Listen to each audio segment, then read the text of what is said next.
Gloria a Dios que se haría en nuestra vida en este momento, Padre amado. Estamos delante de ti porque necesitamos tu gloria, tu presencia. Anhelamos, Espíritu de Dios, irnos de este lugar llenos de ti, con una palabra que confronte, una palabra, Señor, que rompa toda estructura que hay en nuestras vidas, con una palabra que transforme, porque solamente tú lo puedes hacer, Señor.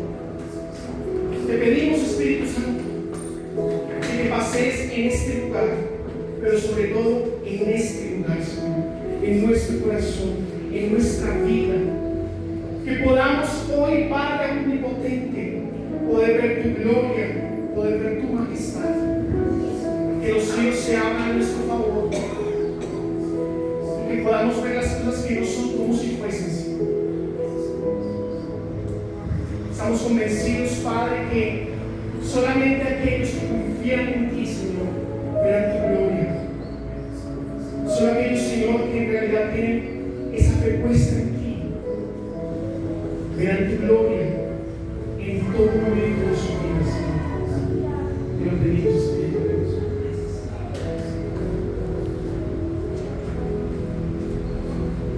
Den un aplauso al Señor, por favor. Podemos salir con Daniel, por favor. Los niños.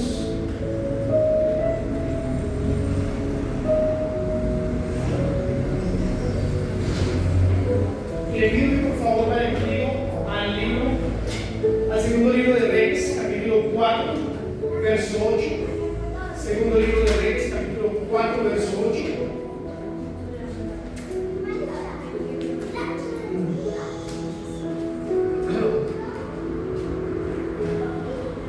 Les quiero contar la historia de una mujer que en estos días últimos se ha hecho famosa gracias a las alabanzas cristianas y la tsunamita. Pero yo quiero que hoy entendamos qué fue lo que la hizo diferente, por qué su vida es registrada en la Biblia y por qué impacta a los que luego de casi 3,000 tantos años la leemos y nos damos cuenta que allí hay un mensaje profundo de parte de Dios, que hay unas llaves del reino que es importante que nosotros activemos para que la gloria de Dios se empiece a mover a nuestro favor. Amén. Dice así, vamos a leer unos pequeños versículos, luego vamos a saltar al capítulo 8,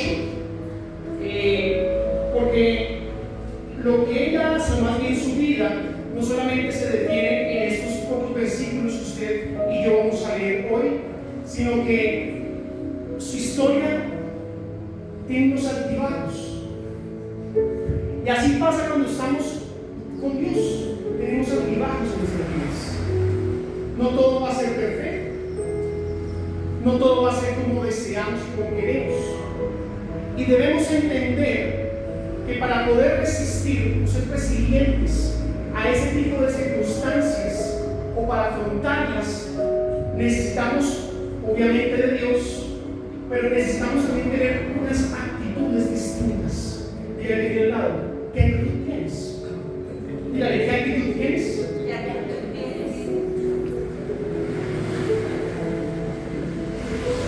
Porque cuando enfrentamos estas adversidades, estos momentos, pues lamentablemente tenemos diversas actitudes. Y pues obviamente esas actitudes que tenemos responden, número uno, a nuestra circunstancia, a lo que estamos viviendo.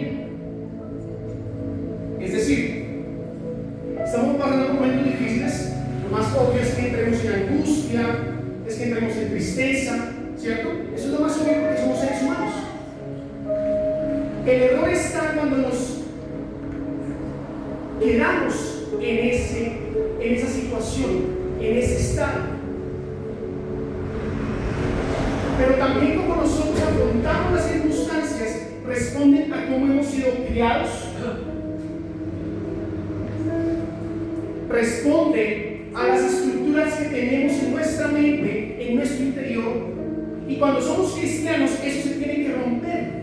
Nuestra vida tiene que cambiar, porque tenemos que ser nuevamente educados bajo la palabra de Dios, bajo los principios de Dios. Amén. Amén. ¿Cuánto lo creen? Amén. Tenemos que ser nuevamente educados en Dios. Tenemos que ser nuevamente formados en Dios para poder afrontar lo que se nos venga. Así es. Esta mujer tuvo altibajos. Y como ser humano jamás vamos a invalidar emociones que vivamos, porque obviamente las tenemos que vivir. Pero lo que el Señor nos enseña en su palabra es que aunque vivamos diferentes emociones, tenemos que ser precavidos con cómo vamos a actuar, qué vamos a decir. Porque cuando esas emociones toman el control de nuestras vidas, son como caballos que se desbocan, pero que se desbocan. Y cuando se desbocan no hay nada que los controle. A veces pasa eso con nuestras emociones. Nuestras emociones nos llevan a hacer cosas de las que luego nos vamos a arrepentir. Por eso la palabra de Dios es tan sabia y es nuestra guía diaria, la guía del creyente para que camine conforme a la voluntad de Dios. Pero ojo, sin necesidad de invalidar que somos humanos, que sentimos, que nos duele, que nos preocupamos, que estamos llenos de incertidumbre, ¿cierto? Eso es algo normal. Pero no podemos actuar como el mundo actúa.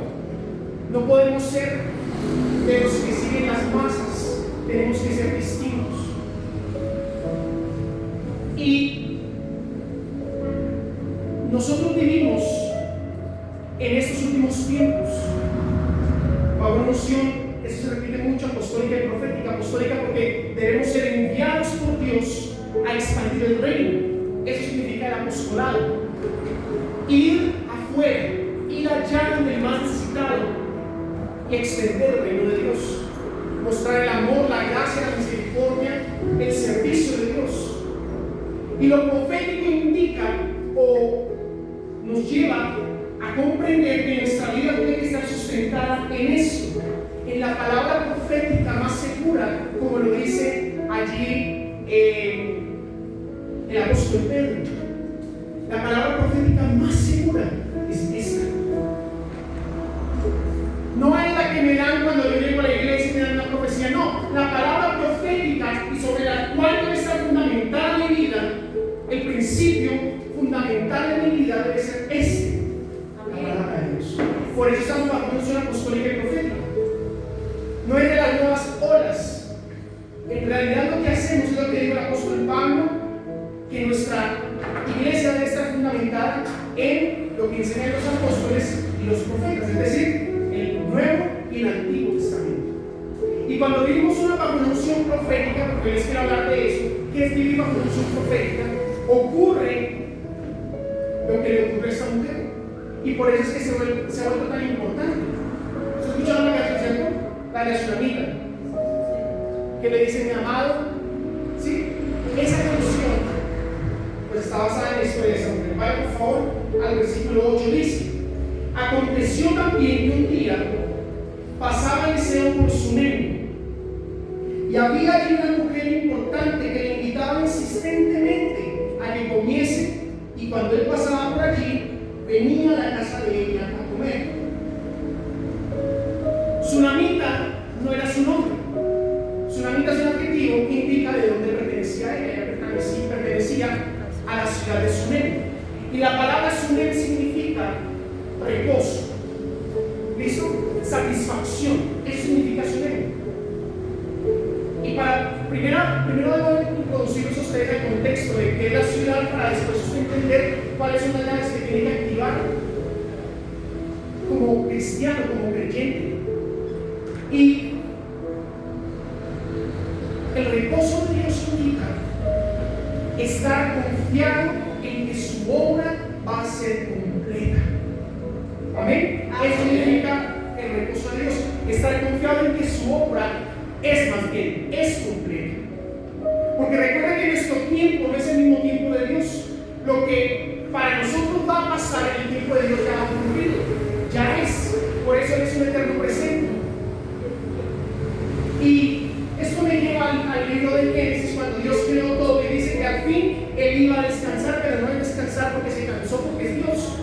tiene un cuerpo físico como nosotros, no se debe cansar.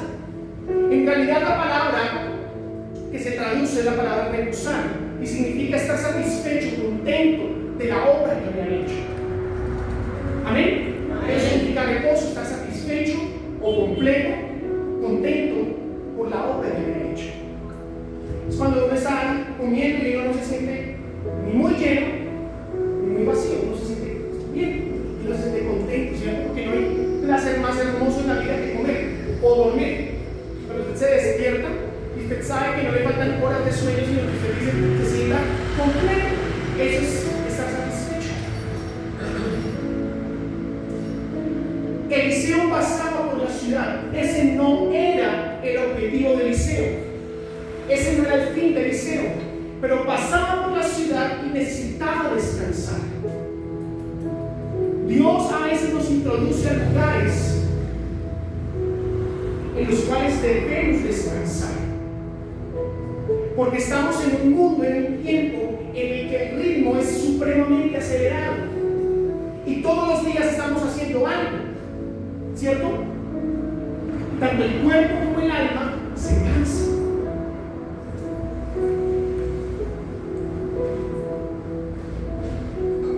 Cuando no tenemos esos momentos de reposo, pues el cuerpo se va enfermando, se va deteriorando, la mente espiritual. Llega un momento en el que nos cansamos y decimos, ¿por qué no queremos más? El cuerpo le pasa, como dicen por ahí, le pasa a uno la factura. Es decir, no se enferma, pero ¿por qué se estaba cansando? Porque estamos en unos tiempos de aceleramiento en el que el ser humano no quiere parar. Se ha vuelto muy productivo y produce, y hace. Pero Eliseo sabía que debía pasar por ese lugar para descansar. Y la tsunamita no era cualquier mujer, la tsunamita era una mujer que tenía muchos recursos en su vida. Una mujer que era importante. Y mire lo que dice la historia. Y ella dijo a su marido: he aquí, ahora yo entiendo que que siempre pasa por nuestra casa es varón santo de Dios.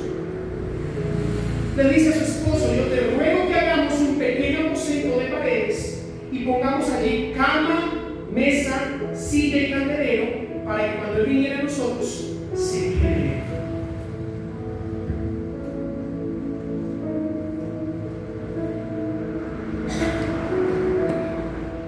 Yo me imagino que Eliseo no contaba con que le iban a honrar de esa manera.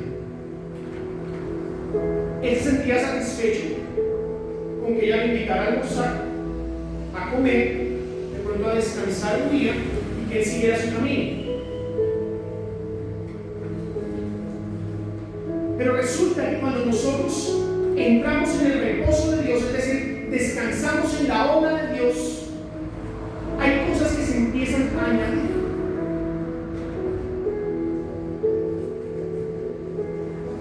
Los humanos nos conformamos, pero llega un momento en el que Dios tiene que sacudirnos para sacarnos de nuestra zona de confort, porque tenemos que seguir avanzando, no nos podemos quedar estancados en un lugar. Y Eliseo se había conformado con lo que esta mujer le había dado, o le daba cada vez que pasaba por allí. Pero lo que me hace a mí, digamos, como ver diferente en este pasaje, es que ella decide hacer un lugar para él. Y quiero hacer una pregunta: ¿en qué lugar está Dios en nuestras vidas?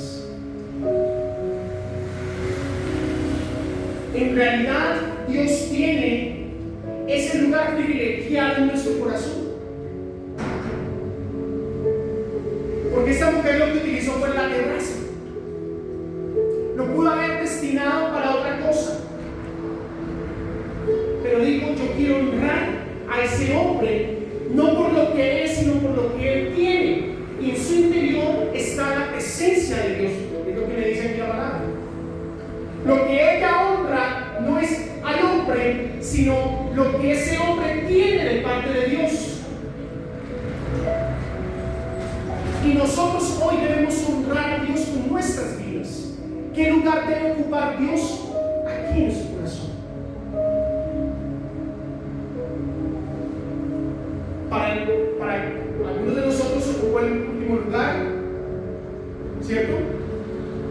veces nos acordamos, puede ocurrir, porque repito, somos seres humanos. De pronto está cerca del primer lugar, pero todavía no lo es. Pero es tiempo de que Él tenga esa preeminencia. Es tiempo de que Él tenga ese lugar. Y vamos a darnos cuenta cómo la vida va a cambiar. Y no solamente por lo que me va a traer, por lo que me va a dar, porque a veces somos tan egocéntricos, que Él ocupa ese lugar, pero porque yo pienso en un beneficio para mí. Y así lo debe ser. Ella honró la presencia de Dios que había en el seno y dijo: cada vez que venga aquí, pongámosles algo, hagamos algo.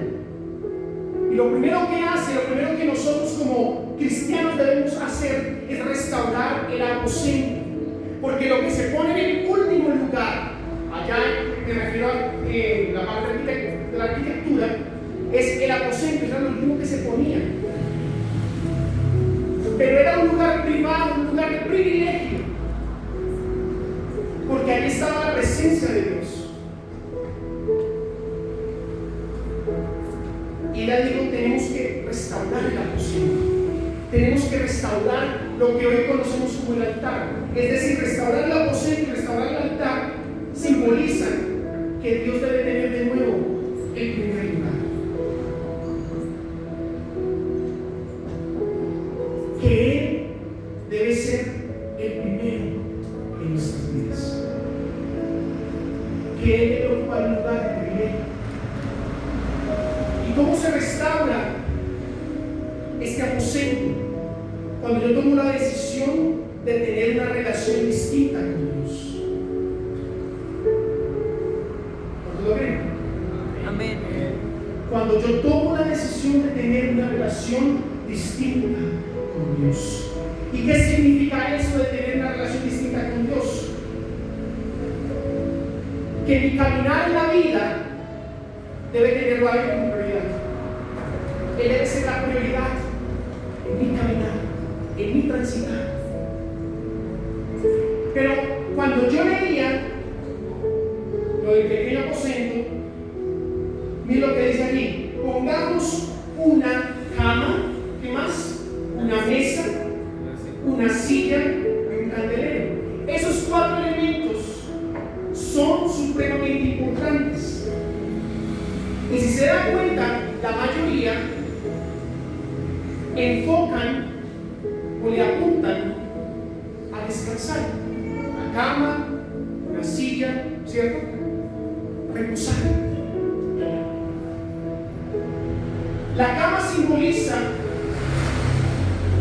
un lugar de sueños. No solamente un lugar de descanso, sino un lugar de sueños. Es en la cama donde la mayoría de las veces nos trasnochamos, ¿sí o no?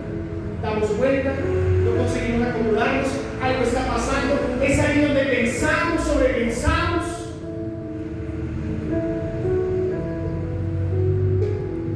Y a veces ese lugar no se convierte en un lugar de descanso, sino todo lo contrario. No sé si a usted le ha pasado, eran las 2 de la mañana, se levantó usted, ya no coge el sueño y usted, dicen por ahí, ya le pica la cama, ya no se siente cómodo allí. Dios te va a introducir a ti a un tiempo de descanso, donde en realidad tú entiendas que los sueños que tú tienes, los planes que tú tienes y también esas preocupaciones que tú tienes deben estar en las manos de Él. Él quiere hacerte descansar, porque te vuelvo a repetir, es ahí donde pensamos, y si hago esto, si hago lo otro, y pasa el tiempo. A veces es muy eterno, a veces es muy corto, pero es el lugar de los sueños.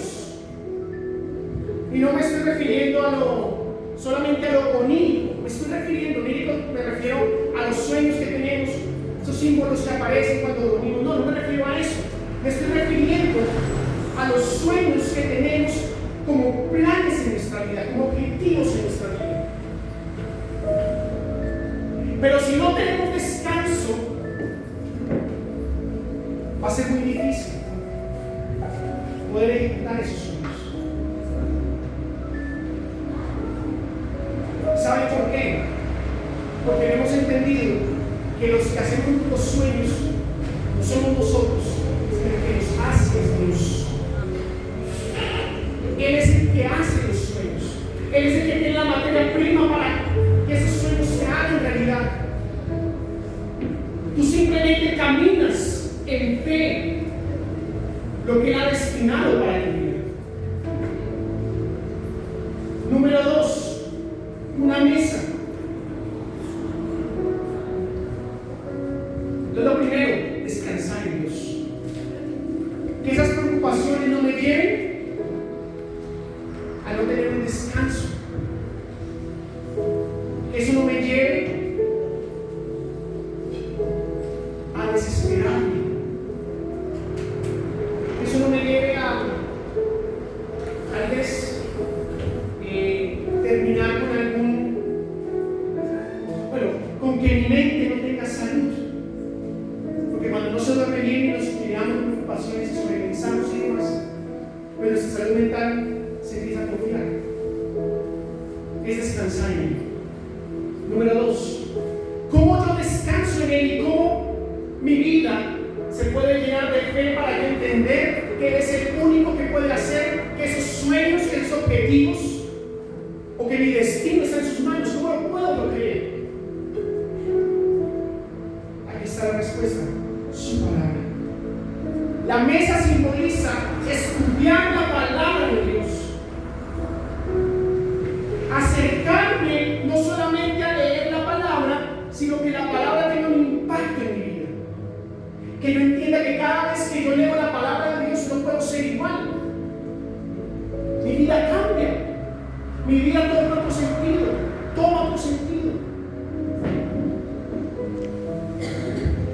Y ya siempre se los digo, pues la fe simplemente comienza a crecer, se cultiva cuando escucho la palabra de Dios. De lo contrario no voy a tener fe. Si yo no escucho lo que Dios hizo con la tsunamita, lo que Dios hizo con Eliseo, lo que Dios hizo con los profetas, pues no voy a tener fe. Porque no hay testimonios vivos que me indiquen a mí que Dios es un Dios grande.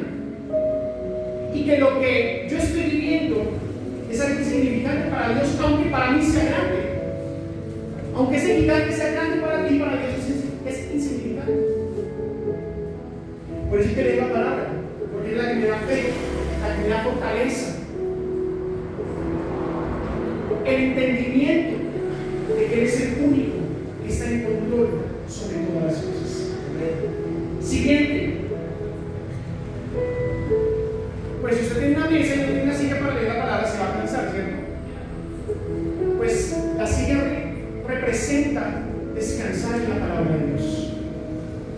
¿Se acuerda que reposo? Está satisfecho. Que esto sea lo único que a usted le dé la paz que sobrepasa todo entendimiento. La palabra de Dios. Descansar es creer que sus promesas se van a hacer efectivas en mi vida, se van a hacer reales en mi vida. Pero sobre todo esto,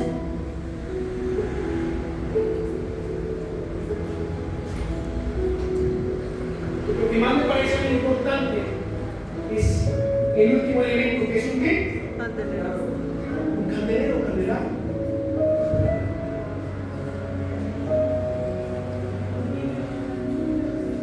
Número 1, el lugar debería tener iluminación. Y cuando hablamos de iluminación, estamos hablando de dirección. Cuando yo leo la palabra de Dios y el Espíritu Santo no está en mi vida, es un libro más. Es un libro más. Pero cuando yo leo la palabra de Dios direccionado, iluminado por el Espíritu Santo, me doy cuenta que no puede ser un libro más.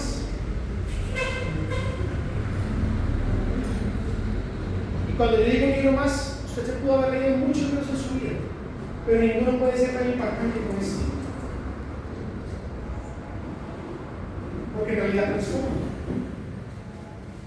¿Qué dice por allá Pablo en 1 Timoteo? Que la escritura se hizo ¿para qué? Para enseñar, para instruir, para redarguir, para corregir. Eso es lo que debe ser la palabra de Dios en la vida.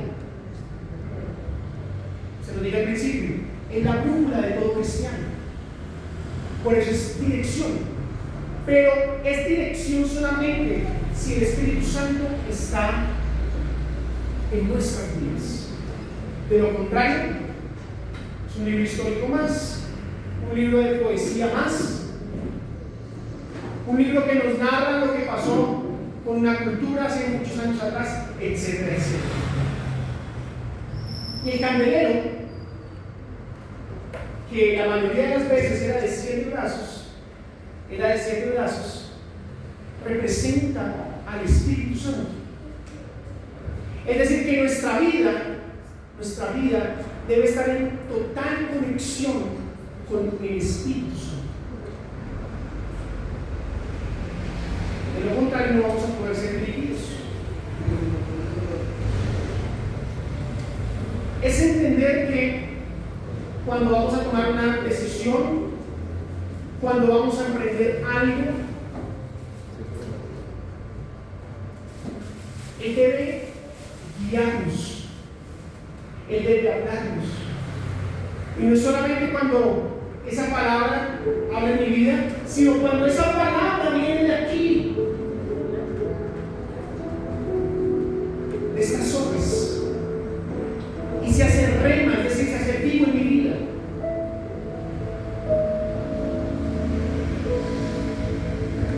Por eso en el Salmo 119, en los primeros versículos dice, o representa la palabra de Dios como una luz que guía. Dice, lámpara es a mis pies tu palabra y lumbrera mi camino.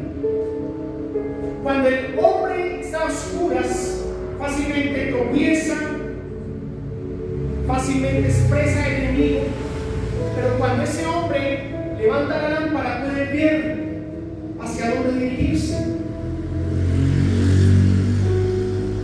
Cuando leemos la palabra de Dios, intuitivamente Dios nos va a empezar a guiar hacia dónde tenemos que ir, porque nos vamos a dar cuenta si el camino que estamos tomando en realidad es un camino que le pertenece a Dios. Es un camino que fue hecho por Dios. Así tenga obstáculos, así tenga cosas adversas, vamos a entender que es un camino el cual Dios nos ha permitido transitar, porque no vamos a perecer a mitad, sino que vamos a pasar a un lugar, vamos a llegar a donde Él desea. Número 1, descanso, la cama, sueños que Dios tiene para ti. Número 2, la mesa, estudiar la palabra de Dios. Y no solamente estudiarla, sino descansar en ella. Que esa fe crezca en nuestras vidas. Y lo último, que el Espíritu Santo ilumine y acompañe nuestro caminar con Él. Esta mujer activó lo profético, porque esos son símbolos. Pero hoy no son solamente o meramente símbolos, sino que son llaves que nos están permitiendo entender el reino de Dios de una manera distinta. Y no voy a seguir leyendo, sino que le voy a seguir contando la historia, pero usted en su casa la va a leer, porque a mí se me puede escapar algo importante, entonces usted va a leer en detalle qué pasó con esta mujer.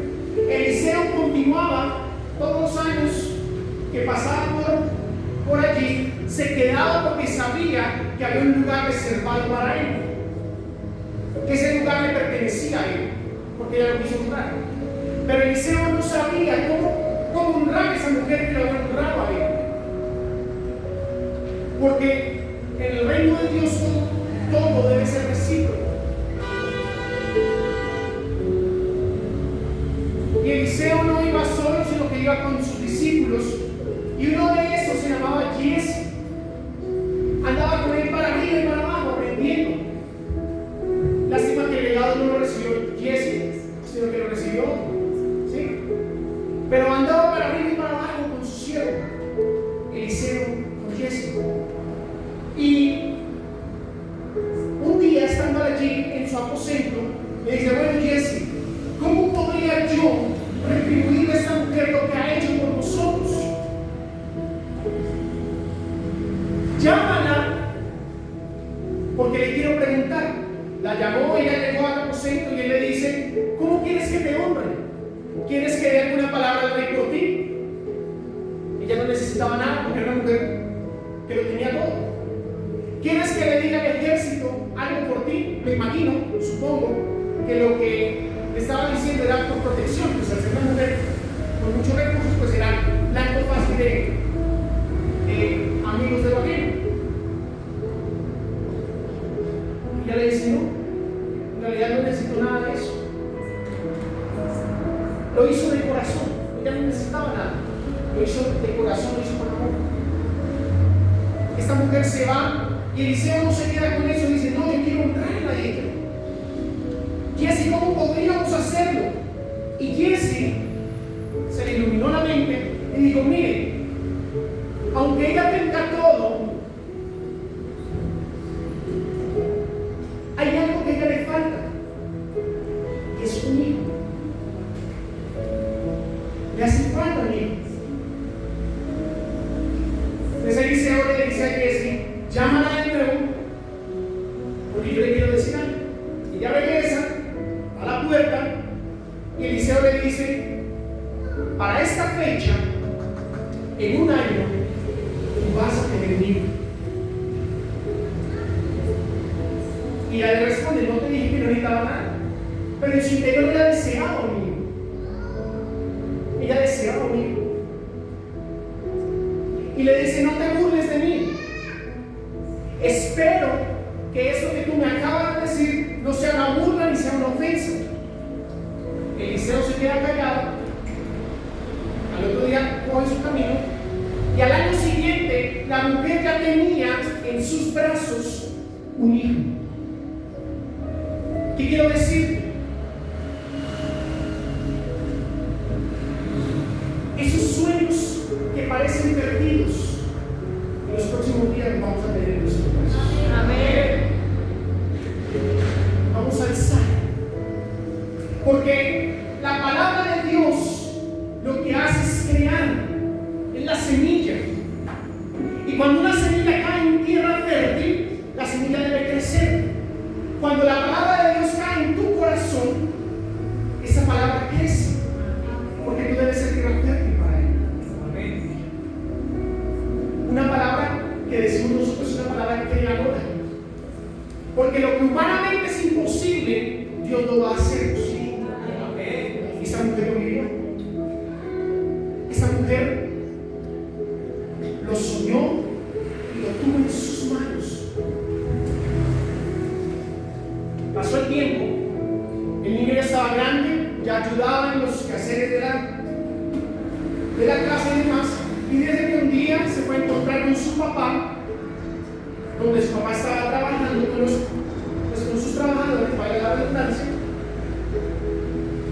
Y el niño comenzó a quejarse de un dolor fuerte de cabeza. Y el papá lo fácil fue: devuélvanselo a la mamá. Se lo llevó a la mamá lo puso su cabeza en sus piernas, en su regazo. Y dice que a las pocas horas el niño murió.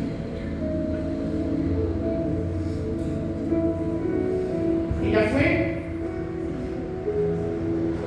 y ella conocía que el aposento no era un lugar similar a los otros lugares en su casa. El aposento era un lugar distinto. Y dijo: a mí no me importa si eso es del profeta. Abrió la puerta y acostó al niño en el aposento, porque sabía que allí había algo. Cuando algo falta en tu vida, ve al aposento y ora, porque Dios te va a dar respuesta. Amén. La acostó allí, pidió que le alistaran un animal de carga para poderse ya ir. Se lo alistaron y se fue. Y se fue a buscar a Eliseo. Lo encontró ¿dónde? En el monte Carmelo. Y el monte Carmelo había sido un epicentro donde años atrás Elías, el mentor de Eliseo, había hecho descender fuego del cielo. Y Carmelo significa fértil, fructífero. Y ella llegó allá y habló al profeta y le dijo: no te dije que no me engañaras, no te dije que no te burlaras de mí. Claro, yo le dije al principio, somos humanos. Ella se sentía frustrada, se sentía triste, una pérdida. No es fácil. Eliseo le dice a Jesse: toma mi bastón y ven y pónselo al niño. Y Jesse se fue adelante y le dijo a ella: así no es, de aquí no me voy si usted no se va conmigo. Arrancaron juntos, llegó Jesse, puso el vino y no pasó nada con el vino. Luego llegó Eliseo, encontró al niño en su cama, oró, imploró y nada ocurrió.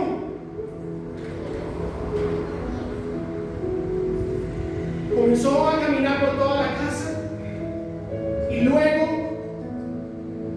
se puso encima del niño 7 veces. El número 7 es símbolo de qué? De plenitud. Plenitud y reposo vienen bien juntas. Cuando estoy pleno, estoy satisfecho. Pleno es que no me falta nada.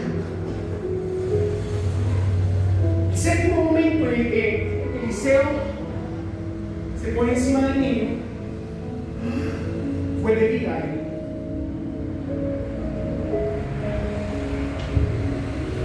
Yo quiero decirte que lo que Dios te entrega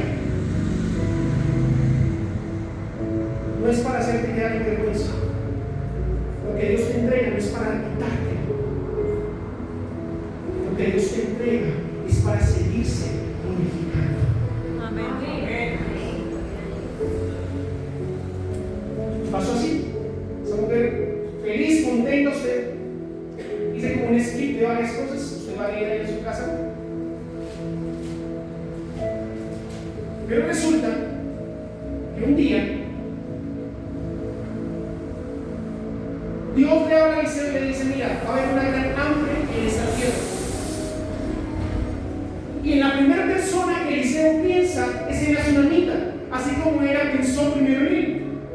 Y Eliseo se fue corriendo y le dijo: mire, no importa lo que tenga aquí, el hambre va a coger a todos y no va a diferenciar entre estatus, edad, absolutamente nada. Va a haber una gran hambre, váyase de esta tierra. Ella se fue y abandonó todo. Y duró muchos años por allá afuera. Y resulta que esto está en el capítulo 8. No lo voy a leer porque es un poco largo, pero se lo va a leer en su casa. La tsunamita quiso regresar a su tierra porque las cosas se habían vuelto, se habían vuelto a reponer. Lamentablemente, cuando pues, en los tiempos en esos tiempos de los profetas, si usted se iba, eso lo podía tomar la monarquía, lo podía tomar otra persona y se hacían dueños de ella.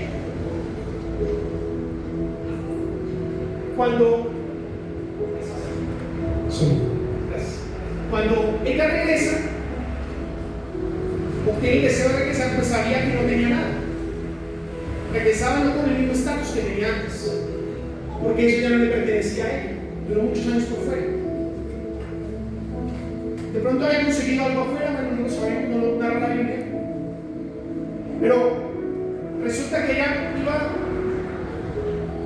a su pueblo natal y Jesse, el criado, el siervo de Eliseo, estaba contándole las maravillas que Dios había hecho a través de Eliseo con mucha gente. Y estaba contando precisamente ese milagro. Que había una mujer que no tenía hijos, luego el hijo se le murió, pero imagínate que era estéril, tuvo hijos, luego el hijo se le muere y que lo había resucitado. Y cuando él termina de contar la historia, milagrosamente, porque son milagros que solamente hace Dios, llega esta mujer a pedirle al rey lo que le pertenecía.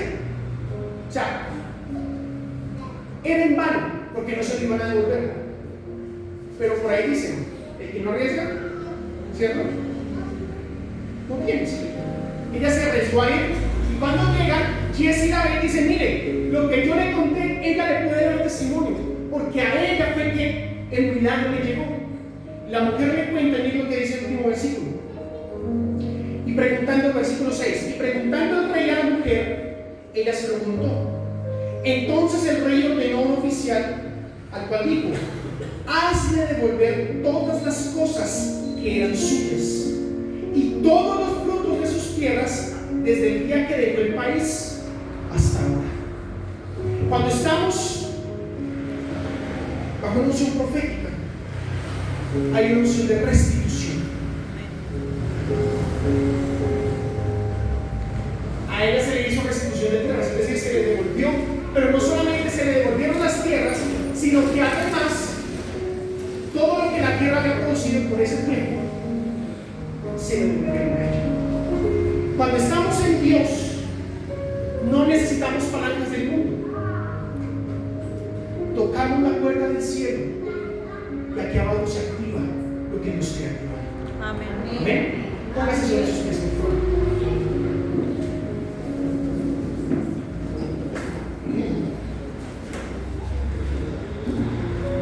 Si tú has creído que has perdido tu lugar, que has perdido tu estatus, yo te voy a decir algo: Dios te va a restituir lo que crees que has perdido.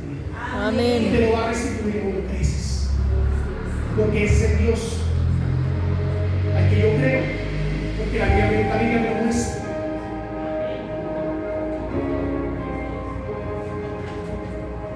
Pero la primera clave es que restaurar el aposento del altar es adorarlo a Él. Adorar es anticiparse. Mire, adoración y alabanza son distintas, pero están unidas. Es anticiparme a lo que Él me va a dar, pero es exaltarlo por lo que Él es.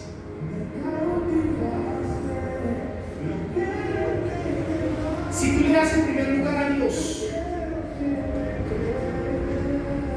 tú también vas a tener el primer lugar para Él. Vamos a adorarlo. Levante sus manos allí donde usted está y dígale: Señor, mis palabras